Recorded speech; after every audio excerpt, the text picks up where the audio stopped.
donc passé Paul Biya? Alors que l'actualité au Cameroun est en surchauffe et que depuis, les ministres ne sont plus remplacés, meurent, que les scandales sont en surmultipliés, au moment où les hautes instructions ne sont plus respectées, ou plutôt sont contestées, on se demande véritablement où est donc passé Paul Biya, dont on a parlé de l'arbitrage sur l'affaire Fecafoot, ministère des Sports, avec l'acteur en arrière-plan, Ferdinand Ngongo, qui avait donné cet accord. Au regard de la dernière actualité, on s'est dit Paul Biya s'est réveillé, il a frappé la main sur la table. Toute la presse internationale s'est extasiée que enfin le vieux lion a montré que c'est toujours lui qui dirige le Cameroun sur les manettes. Et la solution hybride semblait satisfaire à tout le monde. Sauf que, il y a encore eu des rebondissements, puisque Cameroun Tribune, qui a confirmé cela, fait partie des médias d'État qui généralement défend Biya et est considéré comme une sorte de bréviaire pour ceux qui lisent ce journal et qui sont proches du pouvoir. Grande surprise, la CRTV, qui ne couvre que les actualités de Marc Brice, n'a rien dit, ou plutôt a contredit, de façon en taclant un peu finement pour dire qu'en fait que ce n'étaient pas les instructions de Paul Biya. Qui a donc donné les hautes instructions? Où est donc Paul Biya?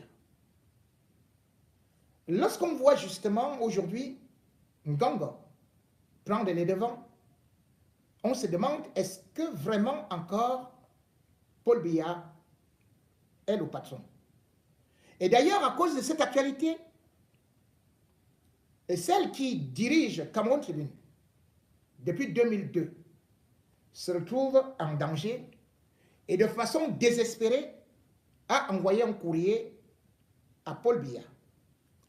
Juste après son information à la une, publiée sur Cameroun Tribune, Marie-Claire Nana a été convoquée à la présidence de la République pour se faire rabrouer par le secrétaire général. Revenant de là, tremblotante, eh bien, elle a compris que sa fin était arrivée. Et elle a donc adressé un courrier à Paul Biya qui, curieusement, au lieu d'aller chez Paul Biya, est seulement entré dans le bureau de Ngongo. Retour donc à la case de départ.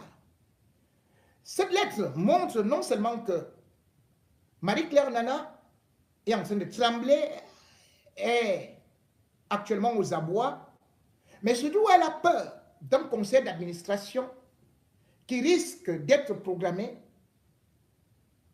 par Ferdinand Ngongo pour la remplacer.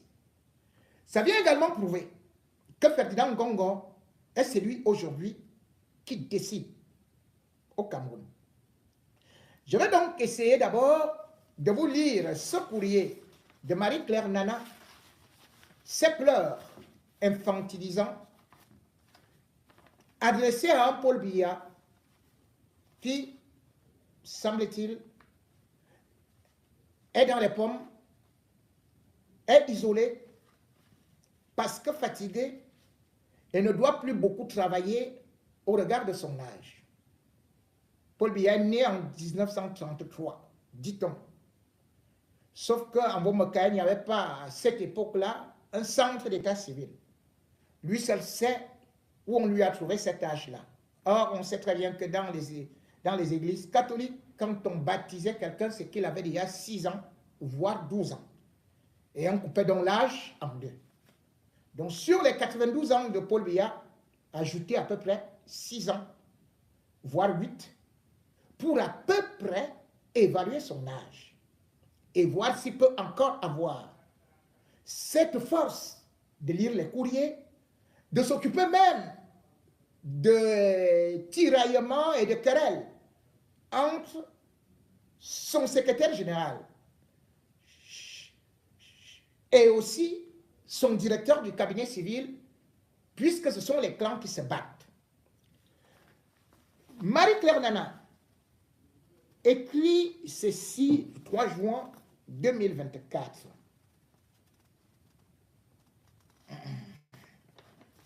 Je crois que c'est ça ou ce n'est pas ça. Je vais chercher. Je crois que c'est ici. Voilà.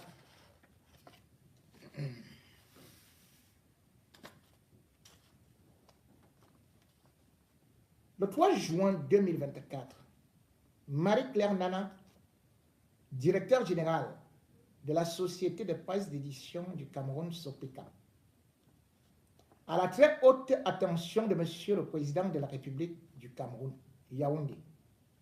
Objet, conseil d'administration extraordinaire en vue. Excellence, Monsieur le Président de la République, j'ai le très respectueux honneur de saisir par la présente votre haute autorité pour vous faire connaître que suite à la publication dans l'édition de Cameroun Tribune du vendredi 31 mai dernier d'un dossier spécial faisant état d'orientation ferme de votre part en vue de mettre un terme au conflit MINSEP-FECAFOOT, il me revient qu'une session extraordinaire du conseil d'administration de la SOPECAM est en vue, à l'effet de prendre des sanctions à mon encontre.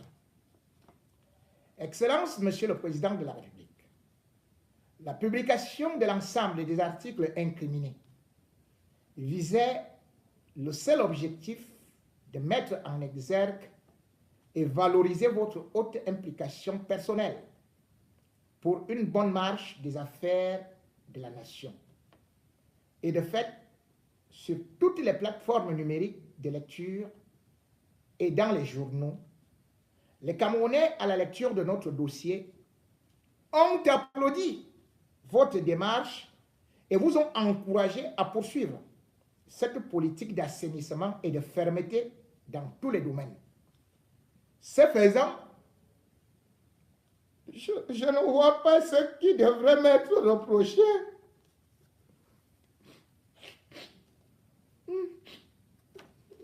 M'en remettant à votre protection,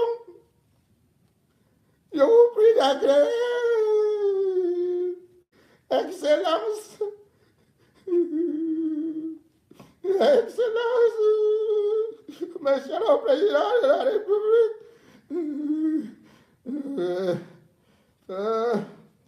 l'expression de ma très haute et très différente considération. Papa, c'est ta fille. C'est ta fille, oh, je suis morte, oh, Marie-Claire Nana. On va me tuer, avec le courdeau. Je vais faire comment, il n'a pas fini ma maison. Hey, Ngongo. Qu'est-ce que j'ai fait, Dieu, à mon Dayolo? Hey, on a eu le Mathieu. Je vous en prie, j'étais en direct. Bref, c'est les pleurs que j'ai entendus qui venaient de là-bas.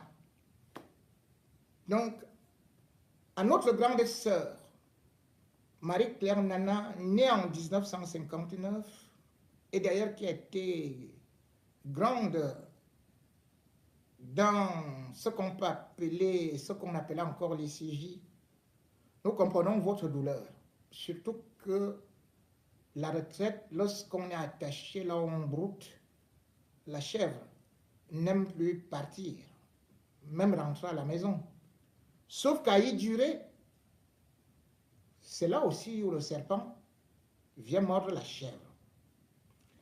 Marie-Claire Nana est donc victime aujourd'hui de ce qu'on peut appeler l'affaire Eto. Puisque Eto est mis dans l'étau, il ne fallait donc pas publier un article qui peut dresser les poils à celui qui, depuis 2019, détient au cachet la signature, les hautes instructions du chef de l'État, bref, est président bis. Ngongo a tout pris pour le pays et aujourd'hui peut défaire n'importe quel directeur. Sauf que dans l'affaire de Marie-Claire Nana, elle pourrait peut-être se demander pourquoi est-ce qu'elle est entrée dans ce conflit. Ce conflit qui, en fait, lorsqu'on essaie de voir, les hautes instructions lui ont été répercutées par le directeur du cabinet civil, Samuel Vondayolo, devenu proche de Samuel Eto. Ou alors peut-être de quelqu'un d'autre, qu'on ne voit pas beaucoup, qui est discret, à savoir Babo, qui est proche de Chantal Biya. Les hautes instructions, selon Ngongo, qui ont été donc répercutées par Mvondayolo, sont fausses, puisqu'il est le seul qui parle à l'oreille d'un président que personne ne sait où il se trouve, quand il se réveille, et qui plus a beaucoup peur de faire ne serait-ce qu'un faux pas contre Ngongo, qui aujourd'hui a beaucoup pris la République, que ce soit financièrement ou encore militairement. Mais revenons, avant d'aller sur Ngongo, on va d'abord parler du cas Marie-Claire Nana. Pourquoi craint-elle le conseil d'administration? Était dit d'ailleurs la loi. Il faut savoir que Marie-Claire Nana est arrivée à la Sopecam suite à un scandale en 2002. Puisque c'est lui qui était le directeur de la Sopecam, s'appelait Jérôme Bondo. Il devait avoir des législatives. Et ces législatives n'avaient pas eu lieu parce que Jérôme Bondo n'avait pas réussi à faire imprimer les bulletins de vote. C'est à la suite de ça que justement, je crois que c'était à l'époque de Kungwedima, qui était ministre de l'administration territoriale, va rendre compte à Paul Biya, et Paul Biya, dans la fureur insupportable, va décider de limoger donc Jérôme Bondo. Et d'ailleurs, il ne va pas s'arrêter à Jérôme Bondo. Quand Paul Biya était encore actif, quand un ministre commettait des erreurs, comme on en voit aujourd'hui, il limogeait. La preuve, c'est que je crois que le 22 août 2002 justement, 20 août 2002, il avait aussi limogé même celui qui était ministre de l'administration territoriale, c'est-à-dire que Kungu. Maintenant, quand Paul Biya l'a liquidé, l'a limogé, il fallait donc nommer quelqu'un d'autre à la tête de la CNPS. Et c'est là où les réseaux sont entrés en jeu. Marie-Claire Nana n'était pas la plus compétente. Certes, c'est une bonne journaliste, même comme elle ne l'est plus aujourd'hui. Elle est devenue juste une chanteuse de faribole, elle est dans le griotisme. Mais à cette époque, puisqu'elle est entrée à la Sopecam en 1984, elle n'était pas professionnellement celle qui devait prendre les rênes de la Sopecam. Mais elle va bénéficier de l'onction du palais. L'onction, c'est-à-dire les parents de Marie-Claire Nana qui... Voilà, les parents, je ne vais pas aller dans les profondeurs, c'était Belingue Boutou. Belingue Boutou était directeur du cabinet civil. Et aussi, elle avait un autre parent qu'on appelait Barbe Dure. Renaud, Barbe Dure. C'était le grand ami de Paul Biya, secrétaire général adjoint à la présidence de la République et en même temps conseiller de Paul Biya. C'était l'homme qui était là. C'est eux donc qui vont passer à travers des réseaux pour positionner Marie-Claire Nana comme directrice de la Sopecam. Mais est-ce que la Sopecam a donc eu des résultats? On ne peut pas dire oui. Puisque même quand Joseph Lay est nommé, lui également, président du conseil d'administration, on va quand même constater un certain nombre de choses qui ne fonctionnent pas et surtout beaucoup de détournements. Et il y a eu des centaines de millions, voire des milliards qui ont été détournés à la Sopecam. On ne peut donc pas dire que Marie-Claire Nana soit une sainte et qu'elle soit persécutée. C'est qu'elle a été protégée par ces gens-là parce qu'elle était avec eux. Comme on dit, on devient quelqu'un derrière quelqu'un. La preuve, c'est que on lui a donné beaucoup de moyens pour s'acheter une rotative qu'aucun pays d'Afrique n'avait. La rotative est arrivée en surfacturation, bien évidemment, mais quand cette rotative est arrivée, la maison qui devait accueillir la rotative, les travaux étaient en arrêt. Où était parti l'argent?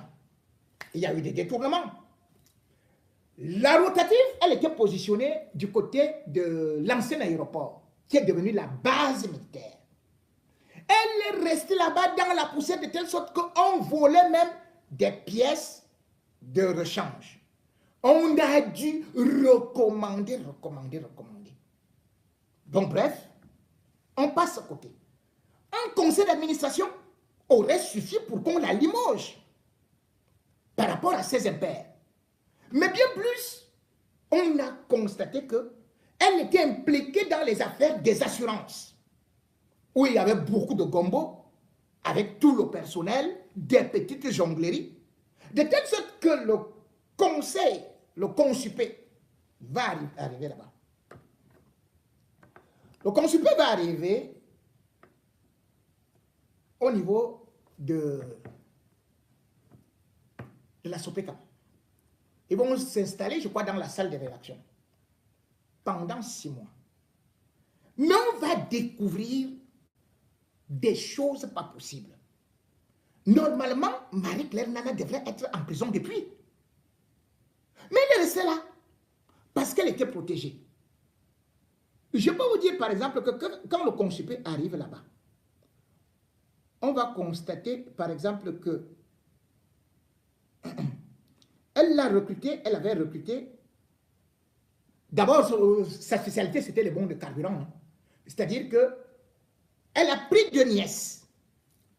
Et ces 2 nièces faisaient le trafic de carburant. C'est-à-dire que vous arrivez là-bas et vous savez que le trafic des bons de carburant, c'est des centaines de millions. C'était ces 2 nièces. Une, Isabelle Fouda. L'autre, Nadia Bokono. Le consupé va faire un rapport vinaigré. Parce que d'abord, elle n'avait pas le niveau. Pour être à la fois directrice et chef de quoi ou quoi, la machin, et tout, elle n'avait pas le niveau par rapport à ceux qui étaient là-bas et qui étaient d'ailleurs des anciens. Mais subitement, elles ont eu des postes de responsabilité juste pour gérer un certain nombre de choses de façon... Et d'ailleurs même, ce qu'il faut préciser, c'est que lorsque cela est envoyé, ce contrôle, c'est que Marie-Claire Nana est en train de construire un immeuble dans le quartier du Golfe. On filme donc et on va donner ça à la présidence de la République. Mais elle va profiter comme elle avait encore les gens comme Belling et Boutou qui la protégeaient. Belling et Boutou n'est plus là. Parce que chez nous, tu peux voler tant que tu as un parent. Et c'est ce qu'il faut dire à tout ce monde qui vole. Que ou tard, vous rendrez compte. Quand Maurice Kamto dit, ceux qui vont rester vont arranger le pays, vous croyez qu'ils vont arranger comment? En vous mettant en prison. En vous mettant en prison. Et vous aussi prendre un gars, un Bamileke là. Le gars là, quand tu le vois, il reste comme ça là. Il dort. C'est comme s'il dormait. Vous allez croire que c'est... Il paraît innocent. La bouche, la lèvre est pendue comme ça. La salive sort ici, là. Il est comme ça. Il dort tout le temps. Vous allez croire que le type là ne peut rien. Mais il vole comme une souris. C'est la souris de la Sopekam. Comment on appelle le gars là? Kamdem Kyo. Comme le gars est laid. Lui, dès qu'il voit une fille, c'est comment voilà. Tu es que il y a la vie. Boum, il sort 1 million. Boum, il sort 2 millions. Le gars, il a même pris 300 millions pour aller chercher, pour aller construire une maison à une Maboya. 300 millions. Donc imaginez si tu vas construire la maison à une Maboya à 300 millions.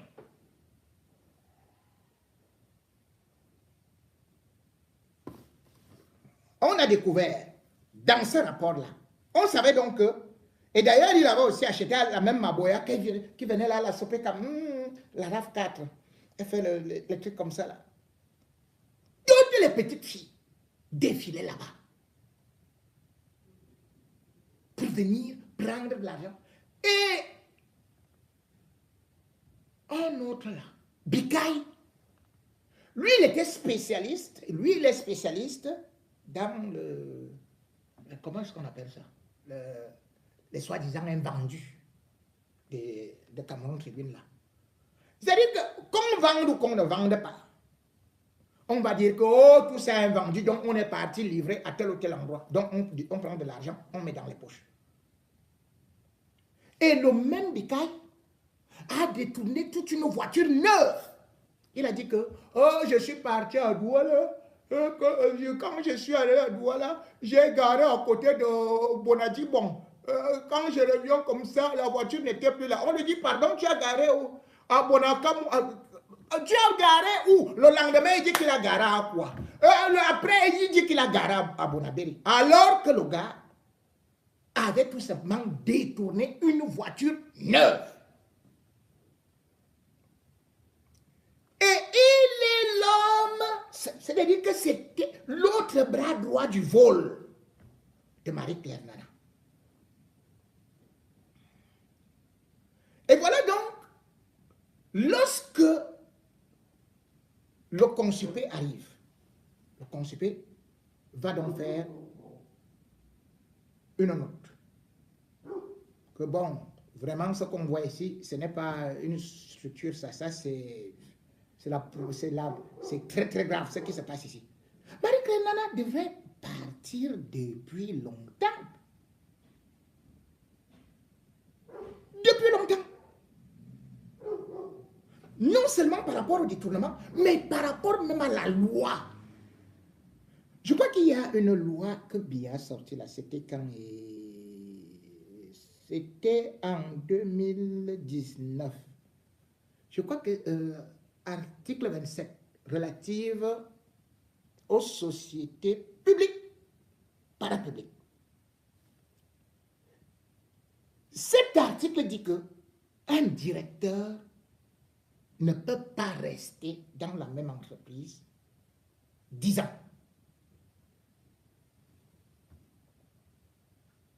C'est la loi. Hein? Comme on nous dit que les lois au Cameroun et les décrets ne servent plus à rien. Voilà un décret de Paul Biya, pris par Paul Biya. Ce qui signifie que regardez que Marie-Claire Nana est à la Sopekam depuis 2022. 2002. Nous sommes en 2024. Ça fait combien d'années? 22 ans. Et elle court dire à Biya que oh, on veut me punir. Mais elle ne connaît pas la loi, elle ne connaît pas les décrets. 22 ans, tu es directrice. Hé, maman. Hé, grande sœur. Toi aussi, n'est-ce pas, tu as déjà beaucoup mangé. Laisse Ngongo avec ces choses. Laisse Ngongo, il a déjà pris le pays. Qui écrit à qui? Le type là, il m'aime encore. Ngongo l'a bloqué dans la maison avec Chantou. Et si Chantou tente de parler là, Ngongo va lui faire ça aller-retour. C'est Ngongo qui a pris. Les gens qui supportent Ngongo là, franchement, hein. Et le pire, c'est quoi? C'est que Ngongo s'est servi aussi d'elle. Ou plutôt, c'est comme ça, pour positionner ces gens.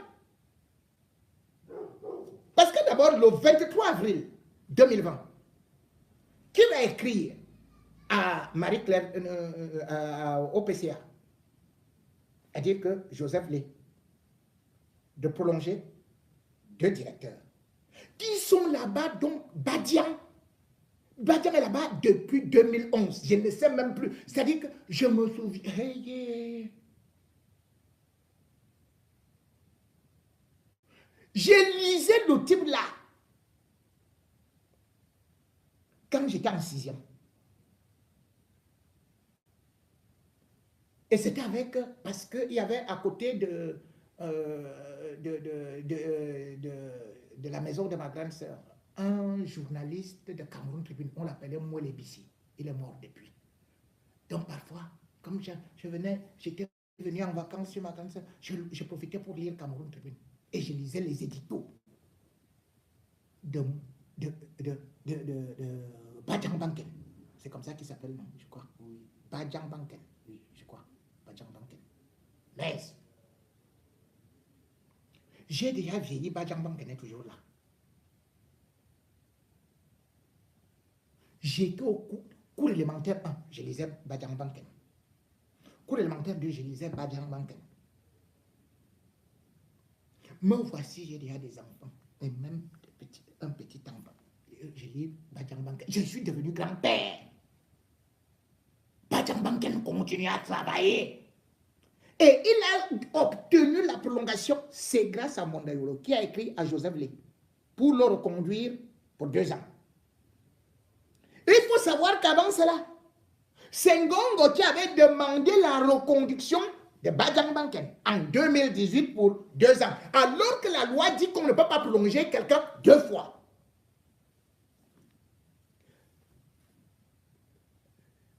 Et ils sont 2. Angoulon Ono. Il est directeur des systèmes d'information. Il est Nanga. On vous parle de qui là, qu'on va placer là, moi j'ai dit Christophe Mienzok. Bon. Mais Angoulon Ono aussi, Badian Banken, il est directeur de rédaction depuis 2011. Je ne sais pas où il est à Cameroun Tribune depuis l'indépendance. Je ne sais pas. Badian Banken. Cameroun.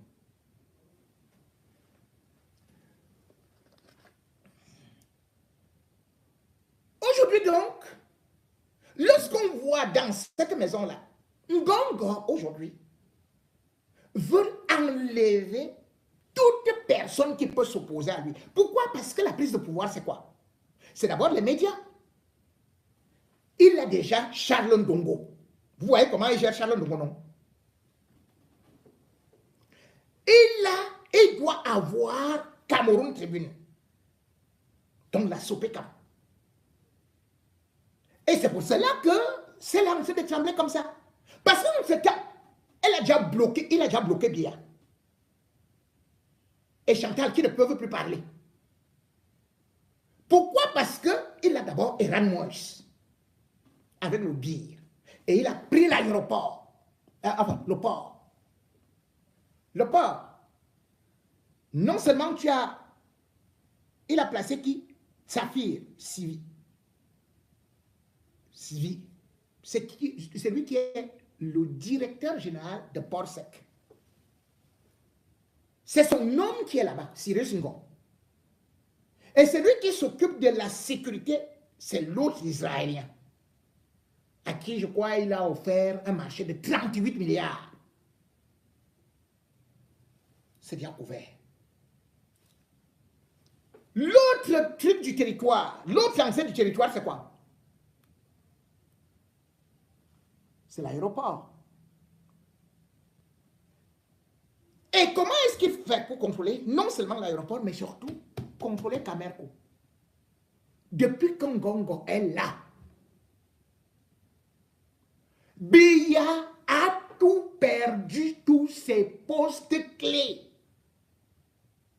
Il a étranglé Biya. Je dis bien que Biya aujourd'hui n'a plus les mains pour signer quoi que ce soit. Parce que prenez seulement le cas de Camerco. Je vous prends le cas de Camerco là. Quand on crée Camerco, c'est un Hollandais qu'on avait mis là-bas. Mais c'est Biya qui le nom. Mais tellement Chantal donne des pouvoirs à Ngongo que 9 mois après, Ngongo lui dit: ah non, non, moi je ne veux pas de ce blanc-là. Et tout et tout. Il faut que je. Non, non, il faut quelque chose de très très bon et tout et tout et tout. Il va le licencier. Il limoge donc, comment on l'appelait? Van Elke Matich Boissien. Nous sommes en 2013. Hein. Et après, il prend un pion. Mboto. Il le place là-bas. Mbote Dima. Il dit: c'est maintenant toi qui. Dis-moi. C'est maintenant toi qui vas s'occuper du sport et tout et tout et tout. Et il lui dit: comme l'homme de Biya, que Biya avait placé, c'était Edouard Akamonfoumou. Il était le PCA. Donc, on nomme donc le directeur. Le directeur va donc s'opposer à Akamonfoumou. Jusqu'à ce que Akamonfoumou, qui croyait qu'il avait encore lui-même, il écrit les lettres à Biya. Les lettres sont détournées par Ngongo, puisque les lettres, quand vous envoyez la lettre à Biya, ça passe par le secrétariat général. Sauf si vous avez la chance de remettre, peut-être à Mondayolo, lui aussi, il vous demande, il vous pose des conditions, et comme vous ne voyez même pas Biya, parce qu'actuellement, Biya, pour le voir, on dit que son air, on ne veut pas les gens qui ont les microbes, on va vous dire que non, il se repose, on va dire que ceci et cela. Il est devenu comme Michael Jackson. D'ailleurs, vous voyez comment lui-même il marche là. Donc, c'est devenu compliqué. Par la suite, quand tu as déjà affaibli un baron du régime comme ça, c'est là où il avait nommé celui qui est devenu le mari d'une grande artiste, laquelle je ne sais pas le nom. Il s'appelle Jean-Paul Nana Sangjon. Et lui, il vient avec lui pour le plan de redressement, soi-disant, de Camerco. Et il sait que pertinemment, c'est là-bas il va encore prendre beaucoup d'argent. Combien est-ce qu'il va prendre? Il va prendre là-bas, dans le plan de redressement, qui avait été validé par Boeing, 30 milliards. Est-ce que ce plan de redressement a été appliqué? Rien. Si Biya existait, vous croyez que Ngongo serait en train de se pavaner, en train de narguer les gens, en train de décorer les gens pour le Covid, pour la task force des stades de Paul Biya? Vous croyez? Si Paul Biya était Paul Biya, oh, mon, avec tout ça là, et il ne s'est pas arrêté là. Regardez tout simplement comment le gars a saccagé Camerco pour avoir la main. Toutes les entrées du territoire, c'est Ngongo, y compris la police. Hein. Vous savez que la gendarmerie, c'est aussi lui. C'est lui qui a placé Galas et Kétoura. Hein. D'ailleurs, à une certaine période, il va se servir de quoi que, je crois que Méfiro Omar. Voilà, parce que par la suite, je crois qu'il sait aussi. Il a aussi tissé des relations avec même celui qui est en prison là, qui croyait que c'est lui qui sera président. Donc, est malin. il avait piégé Mbongo.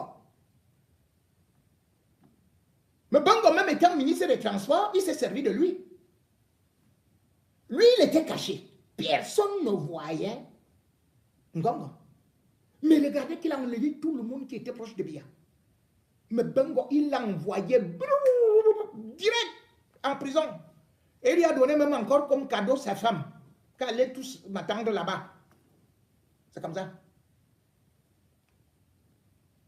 Celui qui lui faisait aussi peur, mais qui est trop mou là, c'est René Sadi. Et lui, il a envoyé que va là-bas.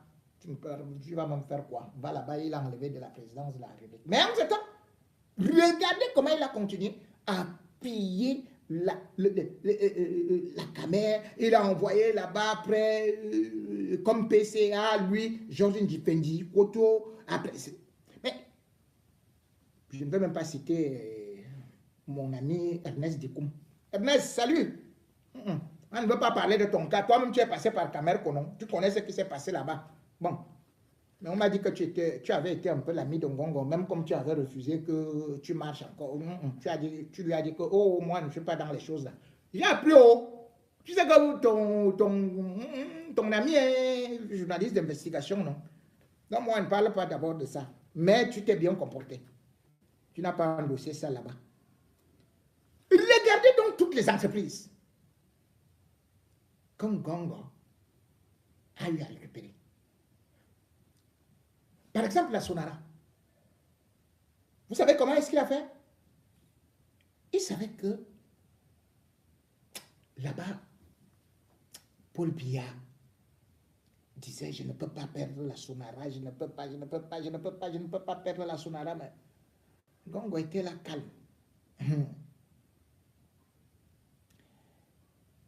Et hop, le 31 mai 2019, vous avez entendu qu'il y a eu explosion de la Sonara, non? Parce que il voulait détruire la Sonara afin de faire sauter Talba Mala. Talba Mala a sauté. Et il est parti calmement maintenant placer quelqu'un qui est pour lui, qui était doux pour lui. Voilà, Simon Djonou. Simon Djonou. Et regardez que les gars, ils recrutent partout, hein, dans toutes les tribus. Hein. Donc, toutes les sociétés importantes sont entre les mains de Ngongo actuellement. Sonatrel, entre les mains de Ngongo. Le DG ARMP, c'est Ngongo. Camwater, c'est Ngongo. Et comme il disait, Sonara, c'est Ngongo. Tout ce qui est important actuellement, c'est entre les mains de Ngongo, qui a aussi organisé depuis que l'État du Cameroun existe. On n'a jamais vu sous le règne d'un secrétaire général autant de crises. Boko Haram, oh, les armes, pop. Vous croyez que vous êtes encore sur Boko Haram? Allez, crise anglophone. Les gens veulent même un peu calmer que nous cherchons à faire que ceci et cela. On va résoudre ça. Ngongo dit non, il ne faut pas résoudre, il faut faire seulement la guerre. Il envoie ces gens et tout. Avec les Atangandji, hein. Ils sont là et ne blaguent pas. Et aujourd'hui, parce que Biya est dans... comment est-ce que je peux dire? Il est dans la position de... je peux dire qui? Robert Mugabe. Robert Mugabe avait un vice-président qui était puissant. Mais sauf que ce vice-président avait aussi une certaine popularité et avait réussi à tisser le réseau. Emerson Mnangagwa. Lorsque Robert Mugabe se rend compte que, surtout sa femme, se rend compte que, hey, le type-ci, il semble que c'est lui qui risque même de... Il commence déjà à prendre beaucoup. Et elle avait oublié que, en demandant à Robert Mugabe de l'enlever, que le gars avait l'armée avec lui. C'est donc là où Ngongo tient pour le bien. Paul Biya est encerclé, il est dans le bunker. Paul Biya ne peut pas bouger. Paul Biya n'a plus les mains libres. Paul Biya est un otage de Ngongo. Parce que si Paul Biya fait l'erreur, et Chantal Biya le sait, puisque il tue aussi, Chantal Biya parle. Bon, et que Chantal Biya savait que elle jouait avec lui, s'imaginait même qu'il est gérable, le gars a récupéré tous les pouvoirs. On tente seulement là. Boum! Coup d'État. Comme le 17 novembre 2017 contre Robert Mugabe. C'est donc ça que Chantal Biya craint aujourd'hui. Le retournement spectaculaire de Ngongo, qui a déjà des racines partout. Donc quand vous voyez les Marie-Claire Nana pleurer, c'est parce qu'elles savent qu'elles sont en danger, parce qu'elles savent le monstre qu'on a fabriqué. Quand les gens sont en train d'encourager Samuel Eto'o, ils ne savent pas que ils sont en train de valider le gré à gré. Mais regardez même sur sa page, attendez, le gars, est-ce qu'il se cache même encore? Je vais vous lire, ne serait-ce que sur sa page, comment on présente, hein? Lui, il n'est plus là. Il n'est plus dans les machins là, et tout. Il n'est plus là. Vous allez écouter, vous allez suivre ce que les autres qui disent cercle de soutien à son excellence Ferdinand Ngongo, SGPR, un soutien bien mérité. Nous avons à notre portée des gadgets, suivez-moi, à l'effigie du CS SGPR, c'est-à-dire cercle de soutien. CS veut dire cercle de soutien. Et écoutez bien, ils ne disent pas en Ngongo. Ils disent à son excellence Ferdinand Ngongo.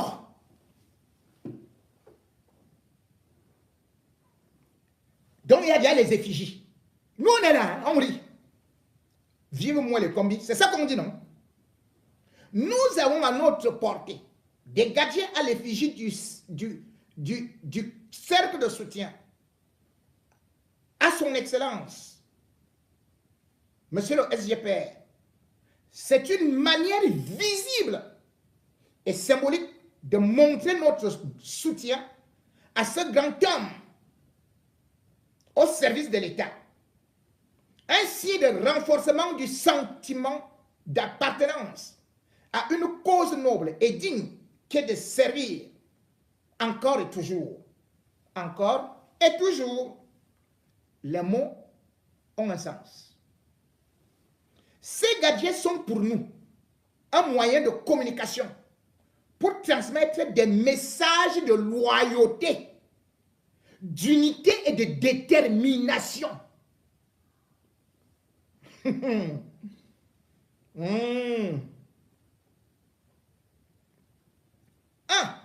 Choix du message. Il reflète les valeurs et les objectifs du Conseil de soutien au SGPR, son Excellence Ngongo. 2. Constance. Nous porterons ces articles pour montrer notre soutien constant. 3. Qualité. Nous avons choisi les articles de bonne qualité qui dureront longtemps et confortables à porter. 4. Respect. Tout en montrant notre soutien, nous respectons les opinions des autres et sommes engagés de manière positive à accompagner son Excellence Ferdinand Ngongo dans les missions à lui assignées par le président de la République. Une façon pour nous de contribuer à la visibilité de... Vous comprenez?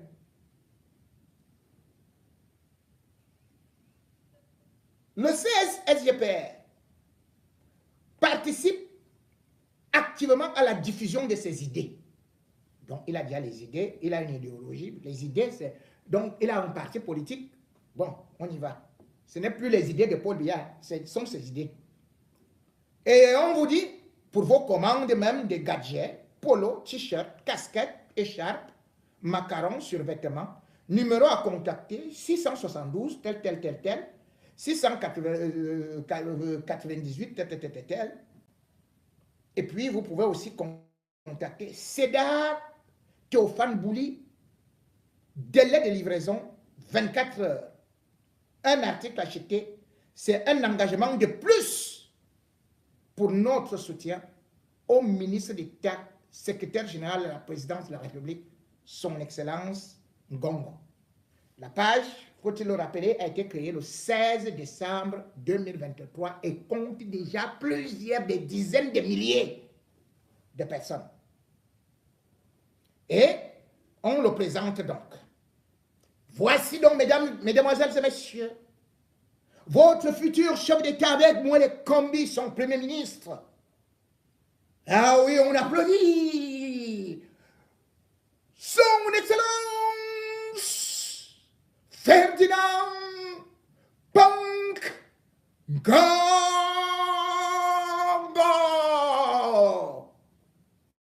Hey! Mon exil va finir ici. Hein. J'ai fini. Un homme au destin prodigieux. Rien dans la vie n'est un fruit du hasard. C'est eux qui écrivent. La réussite se forge dans le temps, la patience et l'endurance. Certains vous découvriront dans une arène une fois que vous avez réussi, mais ne se poseront jamais la question de savoir comment est-ce que vous avez fait pour arriver à ce niveau. Le ministre d'État secrétaire général de la République Ferdinand Ngongo fait partie des personnes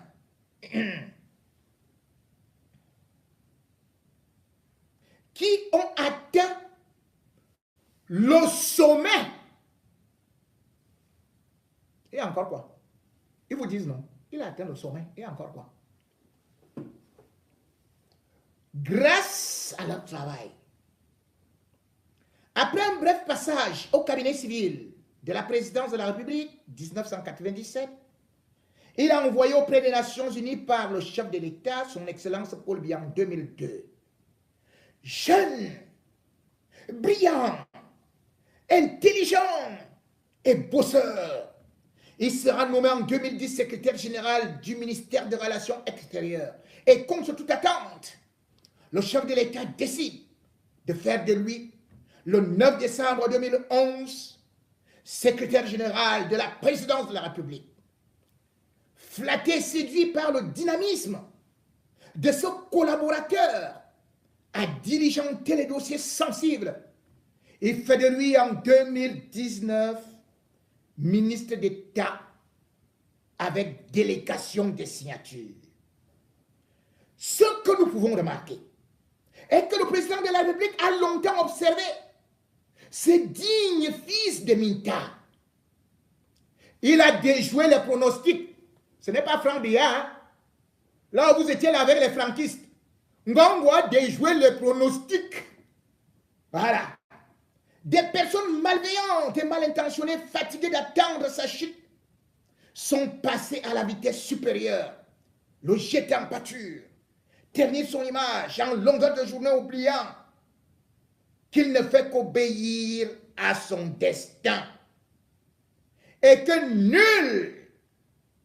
nul ne peut empêcher son accomplissement, y compris lui-même. Mesdames et messieurs, vous êtes en train de préparer 2025. Ngongo vous déclare que lui, il a déjà gagné. C'est un discours de victoire. Il a déjà tout eu. Et vous qui êtes dans l'armée, allez-vous continuer à laisser le peuple moisir souffrir avec un individu qui se tape la poitrine sans même passer par les élections, qui a déjà tout prévu et qui a pris un chef d'État en otage en faisant le chantage à Chantal par rapport au marché qu'il a donné non seulement à ses enfants, mais aussi par rapport à leurs acrobaties du jardin d'Éden.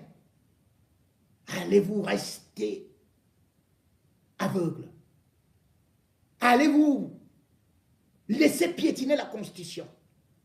Qui a élu Ngongo pour qu'il vienne défier la République et dire que personne ne peut empêcher l'accomplissement de son destin, même pas lui-même? Il se croit arrivé. Mais